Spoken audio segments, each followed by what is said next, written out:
کسی گاؤں میں ایک عورت رہتی تھی جس کا ایک ہی بیٹا تھا جس کا نام چلی تھا۔ وہ بہت کام چور، بے وقوف، سست اور کاہل تھا۔ اسے بس ایک ہی کام آتا تھا، شیخی بگھارنے کا۔ جہاں چند لوگوں کو ساتھ بیٹھے دیکھتا کہ قریب جا کر خود بھی بیٹھ جاتا اور انہیں گفتگو کا موقع دیے بغیر اپنے جھوٹے سچے کارنامے بیان کرنے لگتا۔ گاؤں کے لوگ اس کی اس عادت سے بہت تنگ تھے اور اس کا نام ہی شیخ چلی رکھ دیا تھا۔ وہ اپنے نام کی طرح بڑے بڑے خیالی منصوبے بناتا لیکن کسی پر عمل نہیں کرتا۔ ایک دن اس کی خیالی پلاؤ پکانے کی عادت سے چڑھ کر ایک شخص نے اس سے کہا، شیخ صاحب، آپ اتنے بڑے منصوبے کیوں بناتے ہیں؟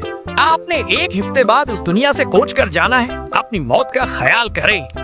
یہ سننا تھا کہ بے وقوف شیخ چلی کو ایک ہفتے بعد اپنی موت کا یقین ہو گیا اور اس نے اس کی تیاری شروع کر دی۔ پہلے اس نے قبر کھدوائی اور اس میں جا کر لیٹ گیا۔ دن گزر گئے، کچھ نہ ہوا۔ 7ویں روز شیخ چلی نے سوچا کہ یہ اس شخص کے بتائے ہوئے ایک ہفتے کا آخری دن ہے، شاید اب موت کا فرشتہ آنے والا ہے۔ وہ یہ سوچ ہی رہا تھا کہ اس کے کان میں آواز پڑی، اگر کوئی اللہ کا نیک بندہ بڑے کی ٹوکری میرے گھر پہنچا دے تو میں اسے اجرت میں ایک اشرفی دوں گا۔ شیخ چلی اشرفی کا نام سن کر قبر سے باہر نکل آیا اور انڈے کی ٹوکری اٹھا کر سر پر رکھ لی۔ یہ دیکھ کر ٹوکری کے مالک نے کہا، شیخ صاحب، ذرا سنبھال کر لے جانا، انڈے ٹوٹنے نہ پائیں ورنہ ایک دمڑی بھی نہیں دوں گا، الٹا ہرجانہ لے لوں گا۔ شیخ چلی بڑے غرور سے بولا، میاں صاحب، انڈے بیچ کر بکری لوں گا جو بچے دے گی، بکری کے بچے بیچ کر گائے لوں گا، گائے دودھ دے گی، میرے بچے دودھ مانگیں گے تو میں ان سے کہوں گا میں شیخ چلی ہوں، کوئی چھوٹا موٹا شخص نہیں ہوں، پورا گاؤں مجھے جانتا ہے۔ یہ کہہ کر وہ انڈے کی ٹوکری لے کر چل پڑا۔ خیالی پلاؤ پکانے کی تو عادت تھی ہی، سر پر انڈوں کی ٹوکری رکھ کر راستہ چلتے ہوئے اس کی ذہنی رو بہک گئی اور لگا خیالی پلاؤ پکانے۔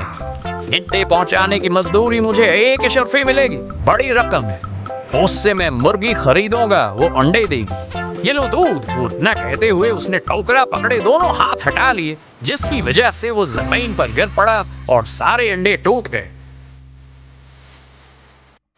انڈے کے مالک نے جب یہ منظر دیکھا تو وہ بکا کرتے ہوئے بولا، ہائے میرے انڈے۔ دوسری طرف شیخ چلی روتے ہوئے دہائی دے رہا تھا، ہائے میرے بچے۔ دونوں کی آوازاری سن کر لوگ جمع ہو گئے اور شیخ چلی کی بات سن کر اسے باور کرایا کہ اب تمہاری تو شادی بھی نہیں ہوئی، بچے کہاں سے آ گئے؟ بات شیخ چلی کی ماں تک پہنچی۔ اس نے وہاں آ کر ہرجانے کی رقم ادا کر کے شیخ چلی کی گلو خلاصی کرائی۔ شیخ چلی کی کہانی ہمیں سکھاتی ہے کہ صرف خیالی منصوبے بنانا اور حقیقت سے دور رہنا آخرکار مایوسی کا سبب بنتا ہے۔ خواب دیکھنا بری بات نہیں، لیکن اگر ہم موجودہ ذمہ داریوں کو نظر انداز کریں اور عملی اقدامات نہ کریں تو نتیجہ صرف بے وقوفی اور نقصان ہی ہوتا ہے۔ اس لیے ضروری ہے کہ ہم حال پر توجہ دیں اور دانشمندی سے عمل کریں، نہ کہ صرف خیالی دنیا میں کھوئے رہیں۔